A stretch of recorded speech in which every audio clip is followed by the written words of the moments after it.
श्रियकान्ताय कल्याणनिधये निधयेऽर्तिनाम् श्रीवेङ्कटनिवासाय श्रीनिवासाय मङ्गलम्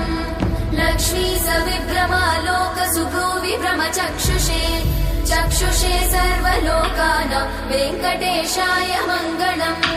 श्रीवेङ्कटाद्रिशृङ्गाग्रमङ्गलाभरणाङ्गये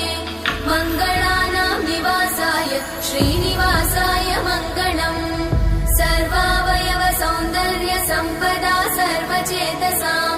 सदा सम्मोहनायास्तु वेङ्कटेशाय मङ्गलम् नित्याय निरवध्याय सत्यानन्दचिदात्मने सर्वान्तरात्मने श्रीमद् वेङ्कटेशाय मङ्गलम् स्वतः सर्वविदे सर्वशक्तये सर्वशेषिने सुलभाय सुशीलाय वेङ्कटेशाय मङ्गलम्